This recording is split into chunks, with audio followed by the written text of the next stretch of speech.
Fortnite, one of the world's most popular games of all time, recently had a major update. Including UI changes, a couple new mechanics, and a new map, this may be the best time to hop back into the game if you stopped, or to try it out for the first time. So what happened at the end of Season 10?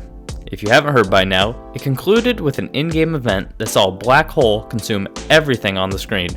Even the people in the menus witnessed the event. For about a day and a half, the game was shut down.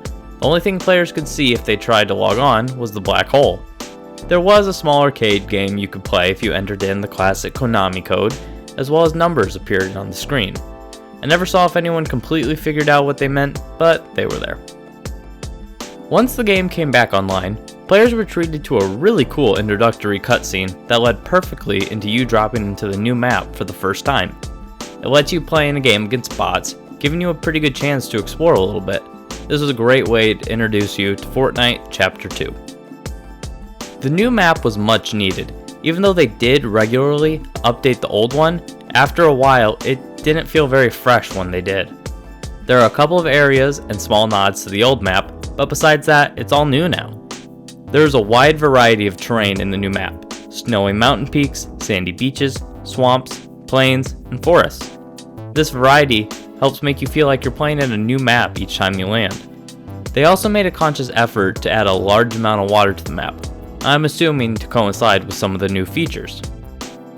Speaking of new features, with the release of Chapter 2, they added 3 pretty big gameplay mechanics: swimming, fishing, and upgrading. In Chapter 1, if you were to go into a body of water, it would only go up to about your waist. Now, there are full oceans, lakes, ponds, and streams. These can get deep too. Players are now able to dive into the water and swim like a dolphin. You can swim downstream to get boost, or stay still and tread water to shoot at enemies. Fishing works very simply. Cast into the water, wait till the bobber, bobs, and reel it in. You can catch fish that give you health when consumed, guns, and ammo.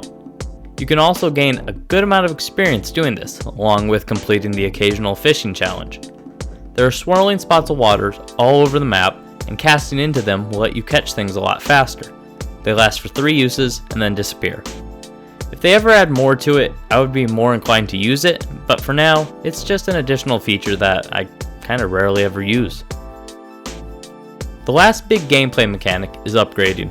There are workbenches around the map that let you take a weapon and, using your materials, upgrade its rarity. Going from common to uncommon is pretty cheap, but after that, the cost gets pretty high. While I really like this feature and use it once in a while, I don't see many others using it.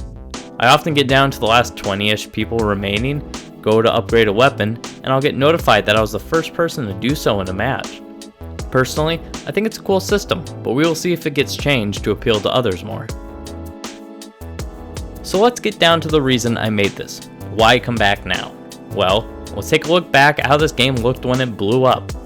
They were just starting to introduce seasons, people were learning how to play, and the gameplay was pretty simple. Just land, loot, build, and shoot. With the way Chapter 2 has started, it seems they've gone back to its roots, and you can see the parallels in the game today. There are no crazy mechanics or high skill cap items that have been added. Everyone's just learning the new map and where to drop. A big problem with Chapter 1 was that if you left the game for a couple of seasons, it would be very hard to jump back in. You would be constantly killed by crazy guns you've never seen, people would somehow teleport all the way up to the top of the world, or a mech would just obliterate you. I can speak from experience. These things kept me away from the game for about the last third of the chapter, but seeing that all this was going away and that it would just be the basics, I got really excited to play again. The only problem is that much like Chapter 1, they are more than likely going to stick to the same update style they had. Things are going to ramp up very quickly. At the moment, they've just completed their Halloween event, which already changed a small part of the map. So, before Season 1 ends, be sure to at least hop in for a few matches, see the map, try the new mechanics.